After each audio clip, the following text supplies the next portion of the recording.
Thank you, Coffeezilla. You have catalyzed this, and I am very grateful for your work and your investigation. And I mean that. Thank you, bro. So Coffeezilla and Logan Paul have a history with each other. I believe it starts around 3 to 2 years ago. It all started with the crypto. Now, back a couple of years ago, crypto was becoming big, right? It was booming. Everybody was talking about it. Everybody was investing in it, and newer crypto were coming out at that time period, right? So everybody had at least a crypto. At the same time, NFTs were becoming really popular. And so, a lot of big time YouTubers and celebrities, invested in it or created their own crypto. Now, a lot of it was just pump and dump or meme coins or shit coins. And a lot of them didn't go anywhere for obvious reasons now as we look back at it. And one of the biggest one was Logan Paul. Now, Logan Paul had a long history of controversy far before even like crypto was even like part of the current mindset. You can go back with his whole incident in Japan, some of his other scams he had with other people, or just a lot of like shady stuff or just questionable choices.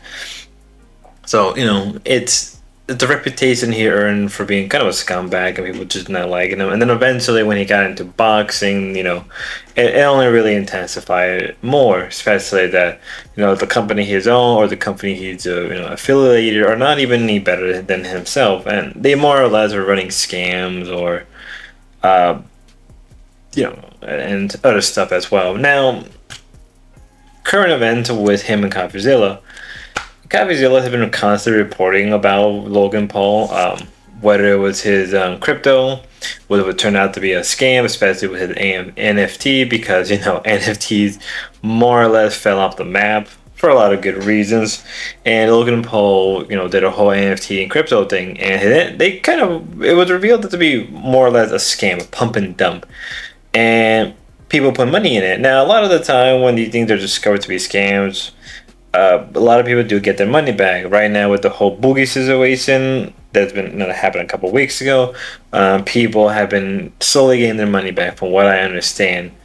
But when it's coming to talking about Logan Paul, it's been lawsuit after lawsuit after lawsuit, and obviously Logan Paul has an army of lawyers. He can win just by war of attrition. Just like he can spend more money than you could afford, right?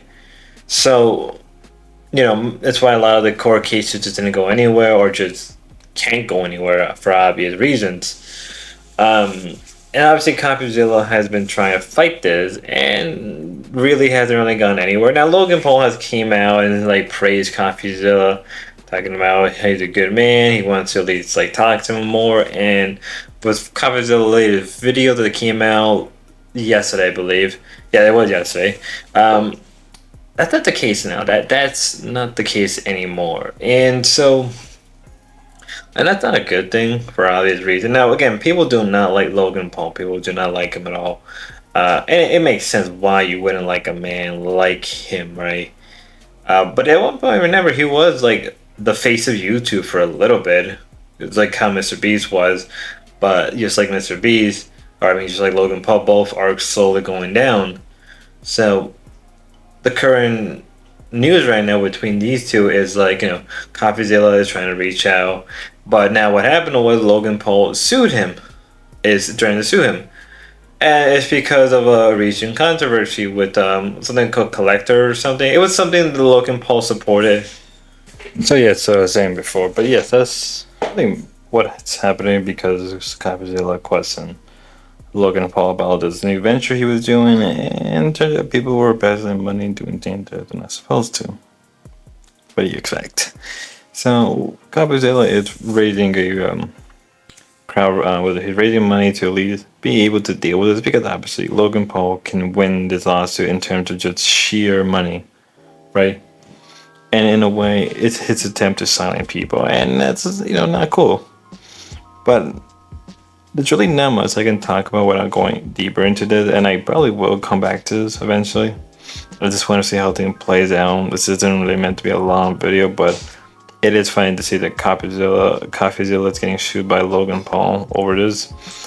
And I'm surprised it took longer than it did, but Hopefully he's able to win his court case. Hopefully people get their money back, but I'm not sure because, again, Logan Paul has an army of lawyers ready to go at all times. So we'll wait and see what happens next. But hope everybody have a good day and be safe. You see, only hours before this lawsuit was filed, I had reached out to Logan Paul about a new investigation into one of his companies, which has just been accused by the Canadian government of being a multi-layered fraud in Canada. I obviously had questions, but before I was able to get answers, Logan's team of lawyers showed up to silence me. We're going to talk